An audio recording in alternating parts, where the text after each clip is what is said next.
Here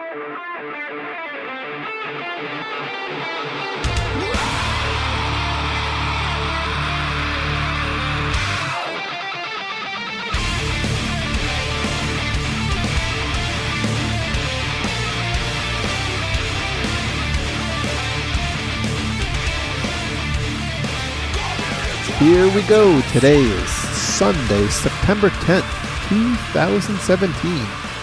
And this is episode 201 of the Defensive Security Podcast. My name is Jerry Bell, and joining me tonight, as always, is Mr. Andrew Callett. Good evening, Jerry, or I should say, happy last day before Irma washes us away. I know. It's kind of scary. Well, not as scary as those in Florida, which definitely our hearts and minds go out to. Currently, as we speak, it's about 7:40 p.m. Eastern time as we record this, and Irma's been landfalled for a while now and beaten up on Florida. But it looks pretty bad, although I will say it doesn't look, I mean, from what I've seen so far, it doesn't look as bad as what happened in Houston. Yeah, I feel bad for Texas. It's like they're just, suddenly Irma comes in, Houston's like, hey guys, we're still stuck. We're still, we're still broken here. Still broken. Yep. Guys. Oh well. Anyway. So thoughts go out to those guys. Hopefully, every time we record a show, there's some sort of hurricane activity going on. And sorry we missed last week. I was at DragonCon, running around slaying dragons, as they say. Indeed. Yeah, and let's see. So coming up, I think it's 2 weeks from now, or 2 weekends from now, we'll be up at DerbyCon. Indeed, which should be a blast. And then let's see, at the end of October, we will be at the O'Reilly Conference in New York, hosting the wonderful Ignite Talks. So that's indeed, yep, that's always fun. Which I think the call for papers is still open on those. I believe so. Mm-hmm. Should be fun. And then in March of next year, we will be at the Tactical Edge Conference in Bogota, Colombia. That still seems kind of crazy to me, but yeah, we'll be there. That'll be good times. Absolutely. So before we get into the show, just a reminder that the thoughts and opinions we express on the show are ours and do not represent those of our employers. And I do want to make one quick call out, and I retweeted it on Twitter. But you had a pretty interesting, was it Friday? So tell us a little bit about that. Oh yeah, okay. So this may be boring to some folks, but so some of you know that I'm a private pilot, and a local pet shelter, a no-kill pet shelter for cats and dogs, was trying to assist with evacuations for Irma, and the Georgia coast basically was going through mandatory evacuations, and there was a number of shelter animals down there that couldn't be evacuated with anybody and either would have been euthanized or left to their own devices to try to survive what likely would have been flooded shelters, so probably wouldn't have survived.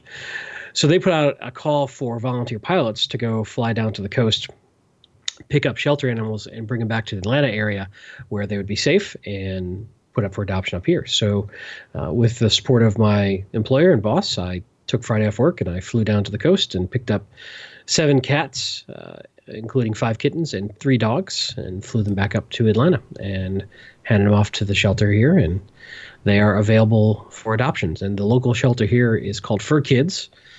If you're in the Atlanta area, they do a great job and have lots and lots and lots of wonderful pets available for adoption right now.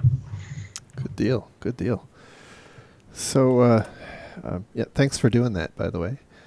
And no, it was I care a lot about 4-legged critters, and I enjoy flying, so I figured it was a good chance to use a relatively rare skill set to do something helpful for once. Yeah, I will say that the picture you took, or the video you took of your plane with the dog laying on the floor where the passenger seat was pretty surreal. Yeah, and the dogs did well. The poor cats, they were not happy, but it was. Fortunately, I had a good tailwind coming back up. Only took me about an hour and a half, maybe an hour and 40, with maneuvering for landing, and then we got them out of the plane. So, but awesome. Yeah, the poor little guys. But now they've got a chance, which is what counts. That's right. All right. So we have kind of one major story for today's show, and that is unsurprisingly the major Equifax breach that was announced Wait, last Thursday. something happened at Equifax? I know it's surprising, but Hmm. yes, it was a little thing. Only half of the United States was affected by this. So And currently, they're putting on a masterclass on how not to respond. yes, indeed. I think that But, is but that's a spoiler. yeah, Spoiler that warning. is definitely one of the talking points here. So the first story we had to talk about with this is from Krebs, KrebsOnSecurity.com, and the title here is Equifax breach response turns into dumpster fire, which is near Now, and dear to my heart. yes. Now, to be fair, this is actually a follow-up of the original Krebs story, which lays out the whole original situation. So if you want to read that, it's the first link in his story that goes back to the breaking story about the breach. Correct.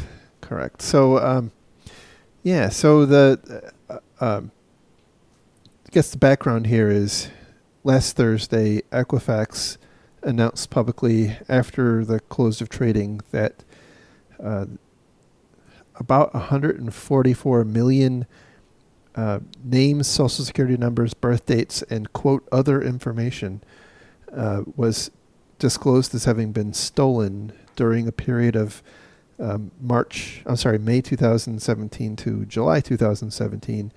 They apparently detected the breach on July 29th and have been working with, as far as I can tell, depending on the story, they've been working with law enforcement in Mandiant since then, and then for whatever reason they announced it on Thursday. Now, I know there's been a lot of, I'd say, visceral reaction to that delay, but what's not clear to me is the reason for the delay, because there are actually valid reasons, especially if they are working with the FBI. I would say it's not unheard of for law enforcement to slow roll a public release like that. So that's one thing to keep in mind. Now, Well, their legal team, I'm sure, was involved as well. I can absolutely. I'm sure their marketing team and their executives, and there's probably all sorts of folks weighing in on that particular decision. And there are, right? But one of where it starts to jump the tracks a little bit is with the way they set up the response to this. So to help their customers out, they set up a new domain called EquifaxSecurity2017.com, which is hosted on a separate site using a WordPress installation. And oh. So are we taking bets on how long before that gets popped? well, and here's the best part, right? It asks you for your last name and the last 6 digits of your social security number in order to tell you if you were involved or included in the breach or not. And interestingly, there's been a lot of discussion and debate, because depending on, as Krebs points out in this article, depending on whether you complete the form using a phone or a PC, you actually get a different response for the same information in terms of if you're in the group or not. As well as people have made up completely fictitious information to put in to find out if they've been breached and gotten odd responses. Yes. So clearly the feedback from the site to check whether or not you're included in the breach is not quite where. Now, according to Equifax, they have quote unquote fixed those problems, but yeah, and then there was more more hoopla, because apparently the terms, this part's not entirely clear to me. I'll be candid, right? Apparently they're offering free credit monitoring for a year, which is, by the way, pretty standard fare for this sort of thing, which also, by the way, conveniently for them is something they offer. And so I think I'm covered by 17 different free credit monitoring programs right now. yes, soon to be 18. So anyway, apparently, if you sign up for that free credit monitoring, the terms precluded you, allegedly precluded you from participating in any kind of class action lawsuit. Now, that was a really big topic of discussion early on, and the Equifax representatives have since come forward and said, no, that's not intended to apply to this particular case, and so that apparently signing up for the credit monitoring doesn't exclude you from suing. So now It's very weird when a company has to verify or clarify when and how you can sue them. Yeah. Well, there was Publicly. Yeah, there was some terms language that said that if you accepted that, you had to go through arbitration. You couldn't sue. Right. So now the site itself apparently was registered by a different company who Krebs tracked down to be a PR firm named Edelman. And then to add insult to injury, that particular site is being picked up by a lot of different web filtering engines and OpenDNS as well as a phishing site. Oopsie. Which is just super. So yeah, but somewhat a valid finding, right? Well, You're putting in part of your social security number and your last name to find out whether or not you're in the breach. Which, let's think about the irony of that for just a moment. well, no, that's a great point, because here you have something that's branded Equifax asking for sensitive information registered by somebody who's not Equifax. Like, Right. what's not suspicious about that, right? Mm-hmm.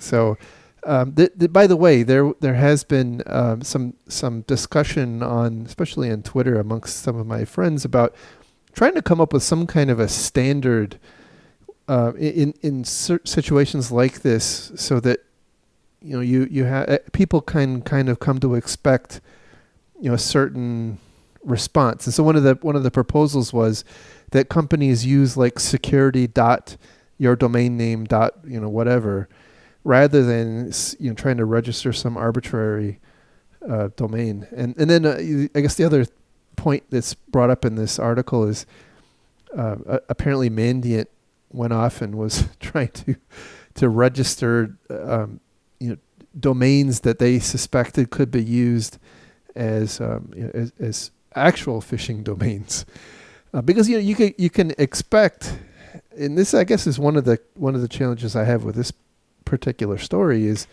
you can expect in the aftermath of this, the scammers are going to be out in full force. They're going to be sending. I'm surprised I haven't gotten one already, right? But I can absolutely envision phishing emails. Go here, fill out your information, and we'll tell you, how to sue, or if you're infected, or what have you. And so they Mandiant apparently was trying to be proactive and registered like equihacks.com, which I thought is pretty funny. Yeah, it's smart, right? Get ahead of some of that. And also, it's just PR management. I get it. It's interesting that Mandiant did it. I figured it would have been a PR firm, but that did surprise me as well. And by the way, I don't fault them for this, right? I mean, that's like one, of all the stuff that we've talked about so far, that's probably one of the most sensible things they could have done. Now, another part that's kind of tangentially related, and certainly not information security focused, but certainly something to think about in the context of a breach. Allegedly, a number of, I think it's 3 actually, a number of Equifax executives apparently sold stock shortly after they discovered the breach, but before the breach was disclosed publicly. And now, I have been slapped on the hand a lot of times. It's very common for executives to sell stock at at pre-planned intervals and whatnot. And so sometimes this stuff does look odd, but if you look under the covers, they filed paperwork, months or years in advance. Sure. But that It's apparently automatic. didn't happen in this case. That is not the case here. This was not part of a pre-planned sales program. Now, Equifax is saying that these executives were not aware of the breach at the time. Well, we'll let the SEC decide that, won't we? Yeah, and so I think that's the I guess the one of the lessons for me. I don't know for sure, and certainly the SEC will get to the bottom of that question, I suppose. But there's at least the appearance of impropriety there, Right. and if, you can certainly envision. This isn't a big problem for all companies, right? But if you're Equifax, having just suffered this big breach, you probably want to make sure that your executive team isn't out there selling stock. And so that's Well, there's a big optics problem here across the board, because when you really boil it down, we are not the customers of Equifax. Our data is their product that we did not consent for them to gather, really. right. And this is what makes us a little more egregious, I think, in a lot of people's eyes. That gets our hackles up even more. Is we look at something like Yahoo, which is I think the biggest breach, and this is probably number 2 right now. You chose to work with Yahoo. Nobody's really chosen to put their information into Equifax to gather all this information. And for those out of the U.S. who aren't aware, Equifax basically, I'm not going to get this perfectly right, so apologies for those who are more than know. They gather information about consumers, their credit information, their spending patterns, their all of their loans and repayments, and sell that to other people, basically to other businesses. Or when you go to get a loan, or you go to do something, or they look up credit, they look it up. One of the 3 companies is Equifax. So if you have enough information about me and I don't have a freeze on it, you can go to Equifax and pay them money and learn all about my credit history and my money history and my addresses and my all this stuff that is absolute gold for identity thieves. But nowhere did I ever say, yeah, you can have all that. Right. Yep. So that is, that is I think that is one of the things that people are having a lot of trouble with. And it certainly separates it from like the Target breach and the Home Depot breach and those, even the OPM breach, right? Everybody had a relationship, and in this case, nobody really did. And it's not like I can choose not to work with them in the future either, as a result. I had this discussion with a couple of people on Twitter, and someone had the view that, well, you don't have to be there, right? You can choose not to be there. And after a series of questions, we effectively agreed that the only way you can do that is to be completely cash-based, living, in an illegal cabin in the middle of a national park, hoping not to be found. How did you know about my plan? I didn't think anybody knew. Well, how did you know? Who told you? You should be a little more careful next time. Damn it. So anyway, back to the stock sale. So that's another reason why folks, I think, are extra sensitive to perceptions in this case. Oh, yeah. Because even if these guys didn't know, man, it looks bad. Yeah. And a lot of people are pretty upset about this one. Yeah, and it's insult to injury on both sides, right? So, from the perspective of the end victim, and by the way, apparently I'm part of it too, allegedly. I guess depending if you believe any of the, I tried it multiple times, got different answers, and I don't know what to believe right now. But it's not.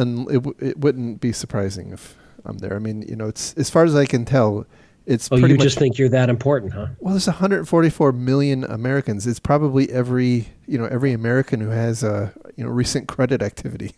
Yeah, that's true. So, if you exclude kids and and senior citizens, it's probably everybody else. It's true. So the breach itself is kind of interesting. We don't know a ton about it, but we do know some things. Yeah. So, oh boy. So there was a securities analyst, not security like cybersecurity, but a securities as in stock, right?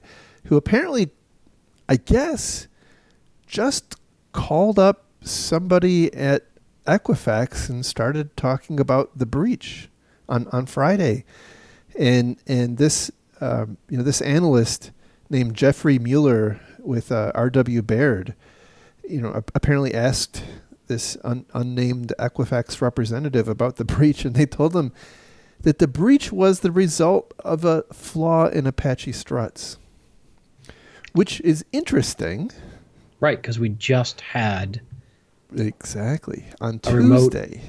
exploit announced. On Tuesday, and this takes us to our next story, which comes from WeLiveSecurity.com, and the title is Critical Security Flaw Leaves Fortune 100 Firms Vulnerable. And this is, by the way, the second major critical vulnerability in Struts this year. There was another one back in March, and there were a number of companies that were hacked as a result of this. Back then. Now, what? So basically, what you're saying is, Apache said to WordPress, "Here, hold my beer. Hold my beer."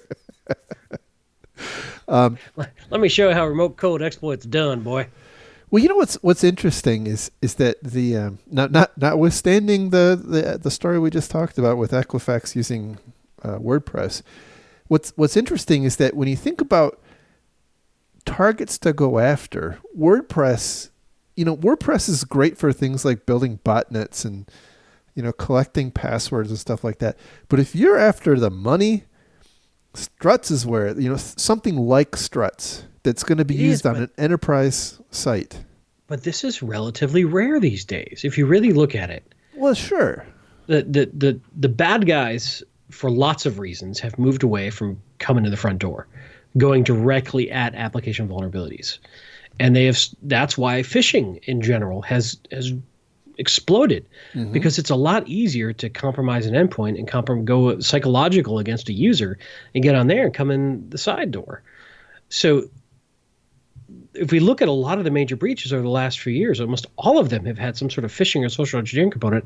If this is true, and there's a lot of speculation here, but let's just assume for the moment that it's true, this is one of the few big breaches that I can think of in the last couple of years that actually was a direct internet-facing asset being compromised through a vulnerability.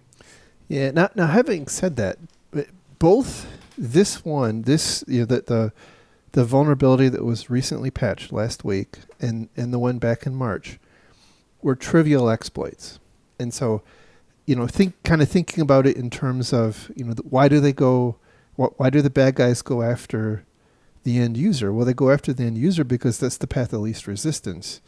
And I would say that when you have a vulnerability like these in Struts, this is the barrier is really, really low on these. It's like it's not complicated to exploit. And in fact, we have a story coming up, right? But the people who found the vulnerability and reported it to Apache, they didn't release the code. However, shortly after the patch was released, somebody kind of reverse engineered it and created a Metasploit module.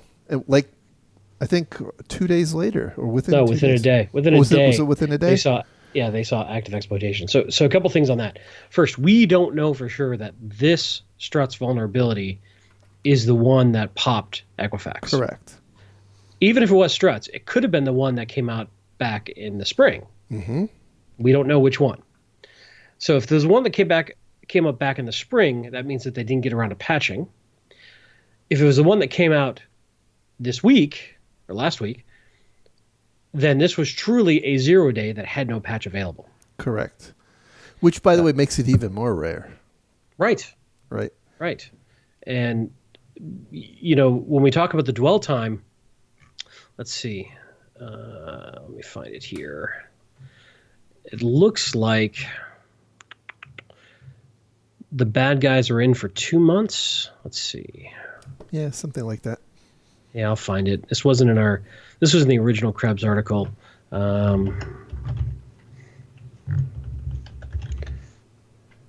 Yeah, so it discovered the unauthorized access on July 29th, and it looks like they came in May or June. Let me find it. I think it was mid-May. I don't remember the exact date, but it was definitely in May. So that's a lot of dwell time. Yeah, here's a hypothesis, and don't take it for anything more than a hypothesis. Just kind of, thinking out loud. If the original vulnerability was patched, the original Struts vulnerability was patched in March. I don't remember if it was the beginning of March or end of March. Right? There's only really, maybe a month or a month and a half between that time and the time that the breach started. And they really only needed that at the beginning of the breach. So it's not impossible. In other words, it's not impossible to think that it took 4 or 5 weeks to integrate an application style patch into a complicated web app. And in the meantime, somebody's gone through and breached your site and dropped the web shell. I don't know. Again, completely hypothesizing here, right? No, but you bring up a really good point, and this goes back to even the recent patch that came out, and they saw active exploits the next day. It's incredibly rare that a large enterprise is going to be able to patch its internet-facing properties that quickly with our current methodologies and current infrastructure. Do we need to? Probably, yeah. But can we? Rarely. Yeah.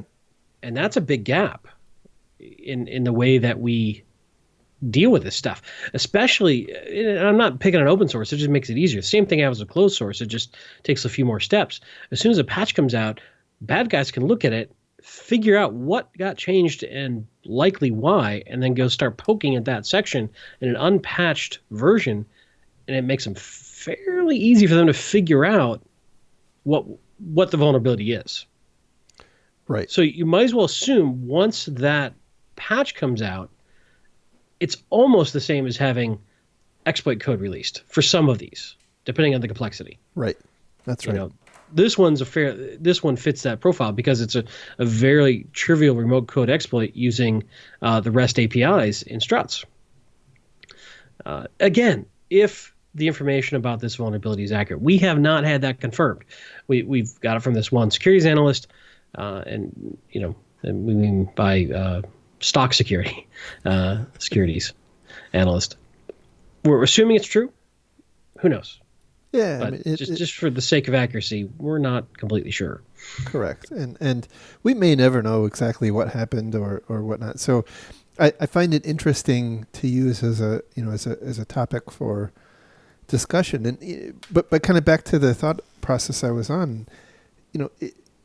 So it takes a certain amount of time for an organization to patch an application. And usually, I've been in IT a damn long time now, and application patching, especially an application that's been custom written, it is not patched on the same, same time scale as like an operating system, which usually are themselves woefully, protracted. But so it's not impossible to think that could, that kind of time frame could have gone by. And my point is, the bad guys only needed to be able to exploit it once or twice, to drop tools to maintain persistence, and then it could have been patched. They could have they could have patched Struts and still maintained persistence, all the way through July, and so that's. That's so. No, you make a good point. Yeah, especially if you're fairly quiet in the way you pop the box. There's no reason that most companies would pick that up right now. Now, the next thing is, okay, we don't know which publicly facing website this was, but it was something publicly facing. And it apparently also had some sort of connectivity or some way to pivot into this database of 143 million consumers' data. Yeah, and that part, by the way, is a little. That's an interesting question to me, and we don't. We have we have little information about any part of this. We have even less about that part. But it's interesting. So that's why we're spending the whole show I speculating. know it's great, isn't it? What's not clear is, was that web application intended to access that set of data? I.e., did the application have some reason to make queries against that database of 144 million records, or was it more that, as you pointed out, did it just have access? Was it Right. was the database like sitting on the server, or what? There's lots of different permutations. Like it had access to the to the backup, a backup who share knows? or something. Hopefully we'll find out. But it's a very interesting thought exercise. If someone pops to one of your external websites, what can they get to? Right. It's funny because when I normally have that conversation with people, they say, "Oh, well, there's a firewall and it's on a DMZ and it's fine." Well, have you ever really, really dug into those firewall rules? Yeah. Exactly. Oh, you've got all your Windows server ports open. Well, yeah, we need that to manage the server. Uh-huh. The bad guys can use that, Oh, you've got DNS open. Yeah, bad guys can use that. So being on a DMZ doesn't really matter unless those firewall rules are really, really, really tightly locked down. Right. And it's rare that they are. Yeah. And so it's those sort of false assumptions, I think, that get companies into a lot of trouble when these things happen. Oh, absolutely. And I've seen that a lot. Almost all of the major breaches I've had to clean up after have involved. It's by the way, it's really interesting because as I think about it, the phishing style attacks are by far the most common. But when I think about my personal experience with dealing with breaches of all different sizes and scales, all of the ugly ones, all of the really ugly ones where the victim was just completely compromised, have resulted from web servers being compromised. And maybe it's just which is odd because most of the really bad ones I know about have started with some sort of phishing exercise. Yeah, not exercise, but phishing attack. Yeah, and it could just be some kind of confirmation bias, availability bias. Yeah, absolutely. But anyway, but the point is, kind of carrying on with what your comment is, that in almost every one of those breaches I've seen, there's been way too much access allowed from their external server network to their internal server network, and they really have been ignorant of the risks of having the ability to have communications back and forth between those any kind, by the way, between the internal and the external. And so, and I think what that talks to is that ops guys and whatever platform management guys, they're there to get their job done. They're not there necessarily to think about the security implications of what they're asking for. Right. And they probably don't think about the way these things could be exploited the way that we security folks do. So they think it's fine and great, and hey, I need to RDP into this box to do X, Y, and Z. And they don't think about the fact, a bad guy can also use that RDP. Right. And that's a tough problem to solve. Yeah, and because it is a legitimate need. Yeah. It is a legitimate business need. And most, it kind of comes down to least privilege. There are different ways of interpreting least privilege, right? There's one is, minimizing the access to the point where you can still do what you need to do, but nothing more. That's one definition, and the other definition is, only limiting access in a manner that constrains the ability for bad stuff to happen. But at the same time, it makes the life and job of the admin more difficult. Exactly. And so everybody, I think, not everybody, but many people have kind of adopted the first definition that, least privilege is what it takes to get the job done, not thinking about, and really not understanding the trade-offs, right? I think people honestly go into this with a an honest sense of what the downside is, and then something bad happens, and and then the light goes on, like, oh well, I didn't think about that. And we're also talking about a level of complexity that is exponentially growing, Oh, absolutely, which makes it even that much more difficult to figure this out. absolutely. So I don't know that we have it in here, but Apache, the Struts team, they put out an interesting response to this. Oh, yeah, it's in here. Okay, good. Yeah, we'll talk about it because they had some interesting advice that I thought was pretty valid. Absolutely. So so just to wrap up this article, the point is they estimate, this is welivesecurity.com, the ESET blog. They estimate that 65% of Fortune 100 companies, including organizations such as Citigroup, Vodafone, Virgin Atlantic, along with several U.S. government websites, such as the IRS and California's DMV, apparently use Struts. So this is a really common thing. And again, I should say, Struts is a really common tool. And as we talked about, it's very difficult to patch. And I would also go on to say, because Struts is, and again, I don't know anything about what Equifax's internal management system is like, but I have seen a lot of companies kind of ignorant to the fact that, well, Struts is part of our website.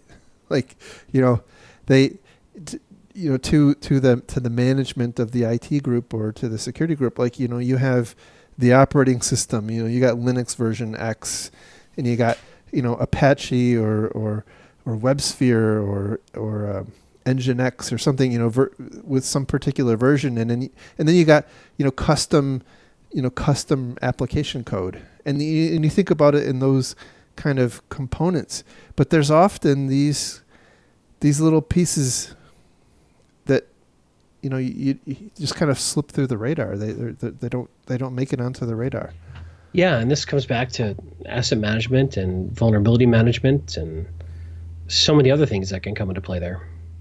Yep. So, yeah. Anyway, let's see. So we'll move on to the Apache Software Foundation blog statement, which I agree was very interesting, and they do say they're very sorry to hear that Equifax was breached, and they are pretty clear in saying it's not very clear what version of Struts was involved. Was it the old one or was it the new one? And by the way, if it was the old one, that means they didn't patch, and if it was the new one, it means it was a 0-day. But by the way, that's all an assumption that it was Struts in the first place, right? Which we don't fully know. And then they go on. Oh, go ahead. I was going to say, they also caught a lot of flack because this particular vulnerability has been present in the code for 9 years. Yes, exactly. That was exactly what I was going to say. That there has been a lot of kind of a lot of rocks thrown at both Equifax and the Apache group that this vulnerability was 9 years old, as though people have been sitting on it for 9 years. Yeah, it's not like somebody disclosed this to Apache 9 years ago and they chose not to fix it. Right. Right. They even make the case that it's actually really good. I'll quote it. Regarding the assertion that especially CV blah, blah, blah, blah, blah is a 9-year-old security vulnerability, one has to understand that there is a huge difference between detecting a flaw after 9 years and knowing about a flaw for several years. So, they say the case here was that we were notified just recently of how a certain piece of code could be misused, and we fixed this as soon as possible. Yeah. Yeah. And I think in their defense, they seem to, my understanding is they're pretty responsive. So, and then they do have... Yeah, I can't fault them at all for how quickly they turned around a patch on this, on the one that was disclosed. I guess you can fault them for the vulnerability being there in the first place. And in particular, by the way, and I guess if there is rocks to be thrown, it seems like this deserialization problem is pervasive. I mean, we've seen this in a number of different...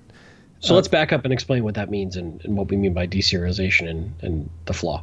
Sure. So, one of the one of the core functions of some of these web applications is to be able to kind of compact various different data sets into to kind of one object, so to speak. And sometimes that object can be stored in a cookie, or in a parameter, or like a post parameter, or something like that, to to convey state to the application, or it can be used between different components inside the application, like maybe the application talking to some other application server making a call. We know this was in the REST module, which is is something that you would see commonly used for applications to talk to one another. But we know that in this particular case, it's exploitable because the attacker can basically edit their edit a web request and inject some code, which gets processed through this deserialization routine in the REST parser.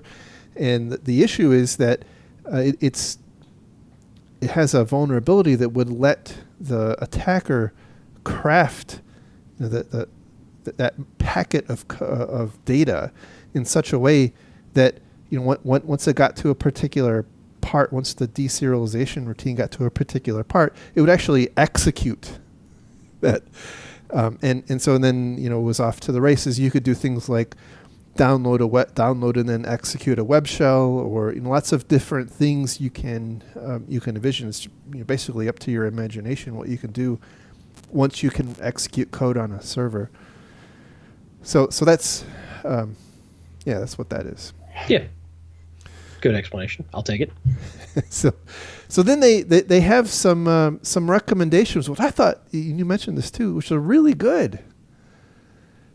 So they give some general advice. Do you want to? Yeah, sure. So quoting from this, and I think this is actually good advice across the board. One, understanding which supporting frameworks and libraries are used in your software products and in which versions. Keep track of security announcements affecting this products and versions. So, like we just talked about, you got to know what you have in your environment. Now, that's tough to do without some sort of really good vulnerability scanning and management software from one of the major players. But nonetheless, this is why we need to know this stuff. Number two, establish a process to quickly roll out a security fix release of your software product once supporting frameworks and libraries need to be updated for security reasons. It is best to think in terms of hours or a few days, not weeks or months.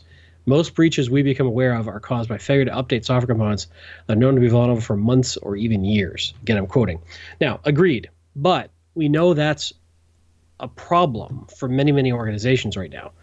So either you have to fundamentally re-architect to be able to do very rapid deployment or something, because I don't think most folks are going to be able to patch that quickly. But we really have got to figure this out, because the bad guys are taking exploits. And as we saw in this case, within a day, we saw working exploit code out there. Right. And most organizations work on SLAs of 30 days for critical patches. So that is really something to think about. Okay, quoting again. Number three, any complex software contains flaws. Don't build your security policy on the assumption that supporting software products are flawless, especially in terms of security vulnerabilities. That's huge, and I completely agree. And it makes a lot of sense. Yeah, but at the same time, that's easy to say. It's easy to say. But they talk more in number four here. I'll quote again. Establish security layers. It is good software engineering practice to have individually secured layers behind a public-facing presentation layer, such as an Apache Struts framework. A breach into the presentation layer should never empower access to significant or even all back-end information resources. This goes back to what we were talking about earlier about DMZs and firewall rules and all that jazz. Mm-hmm. And then, the final one, establish monitoring for unusual access patterns to your public web resources. Nowadays, there are a lot of open source and commercial products available to detect such patterns and give alerts. We recommend such monitoring as a good operational practice for business critical web services. So those are the 5 recommendations. I agree with all of them.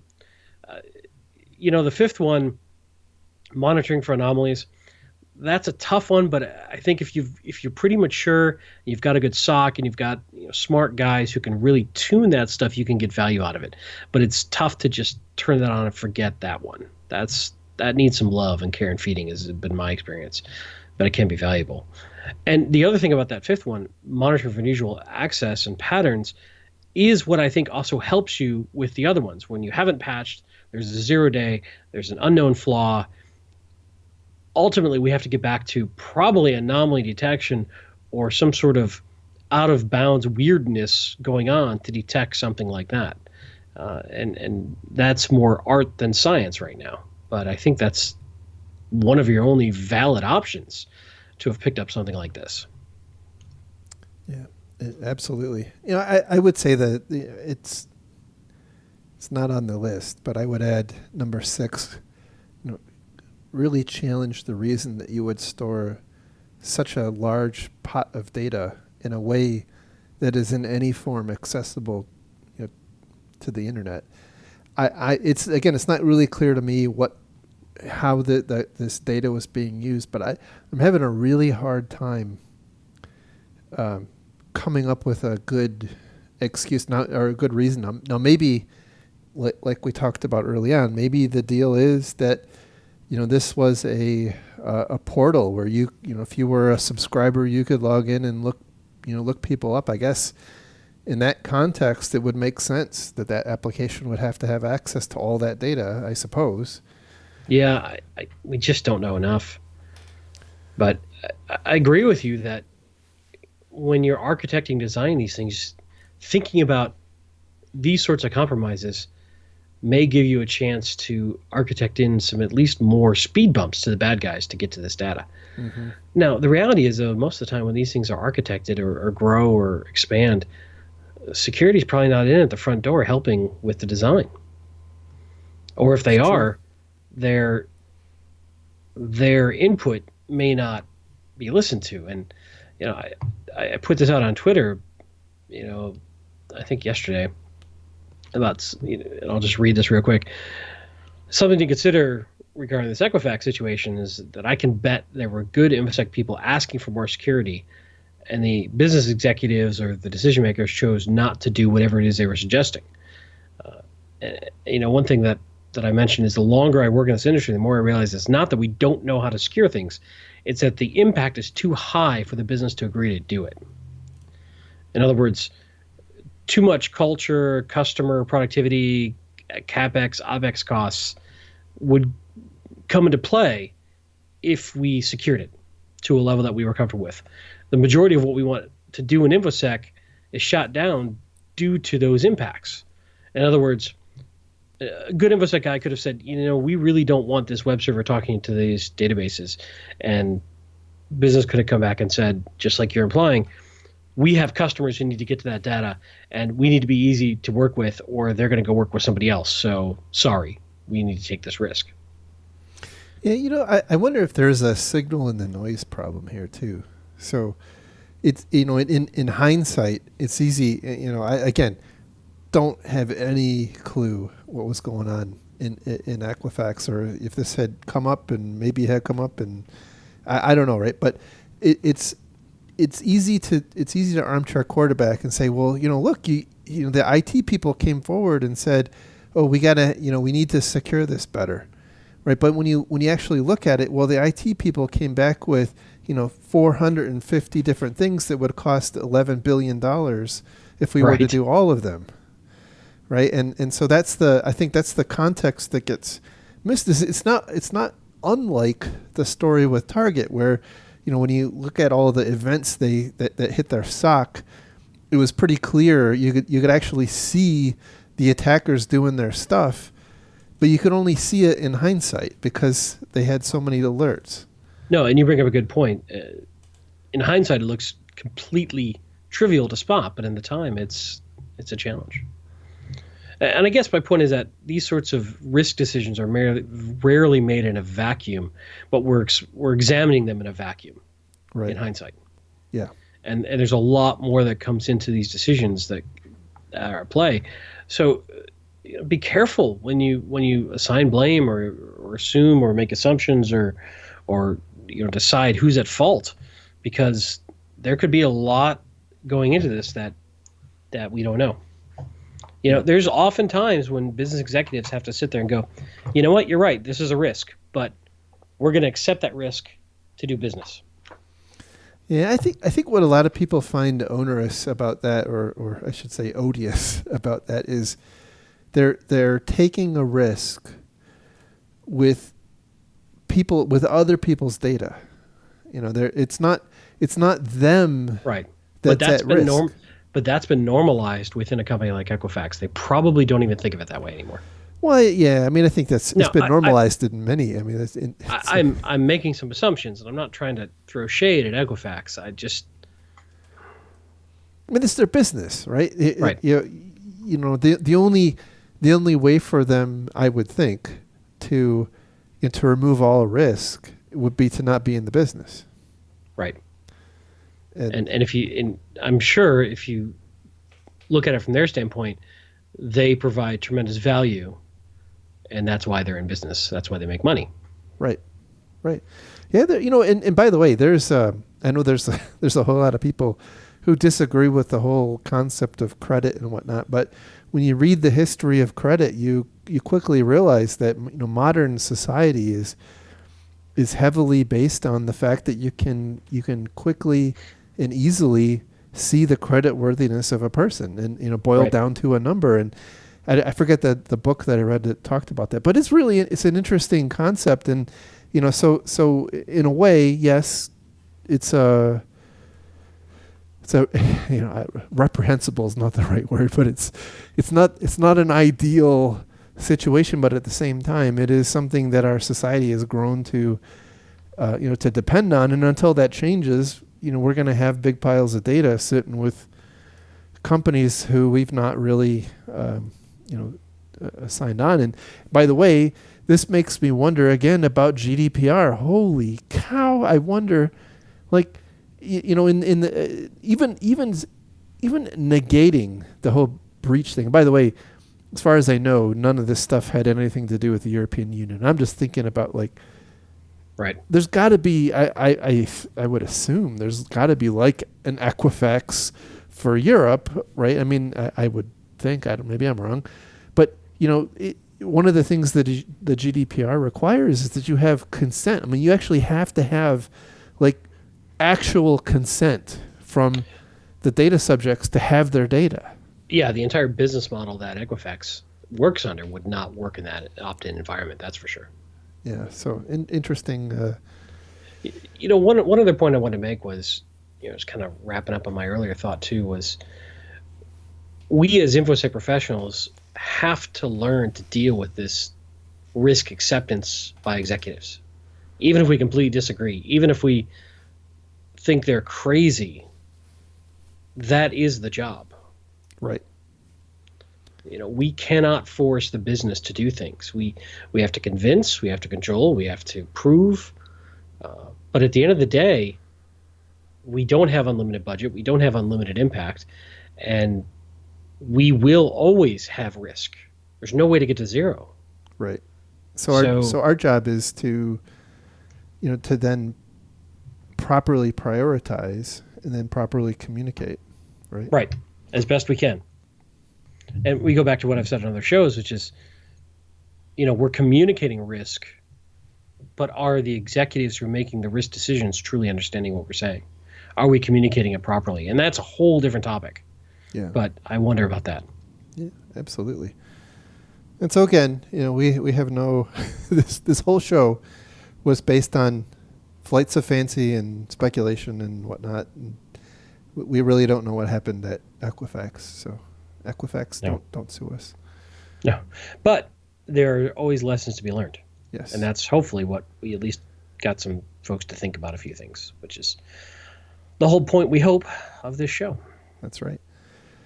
So having said that, I think that is going to be it for this week. Thank you again for listening. And also thank you to our Patreon sponsors. Almost said spancers. Wow. Wow. Spankers? Wait, know. what? I don't know what a Spancer is. I don't know. You have a very different relationship with our Patreon donors than I thought you did. But no, seriously, thank you guys. You guys are awesome. We really appreciate it. And if you would like to also become a Patreon sponsor of the show, you absolutely can. Just hit us up on the main webpage, and we love to have you participating and supporting the show. Absolutely.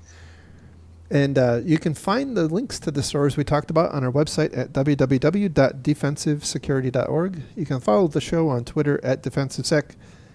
You can follow Mr. Callett on Twitter at Lurg, and me on Twitter at MaliciousLink. And with that, we'll talk again next time. Thank you. Have a great week, everybody. Bye-bye. Yeah.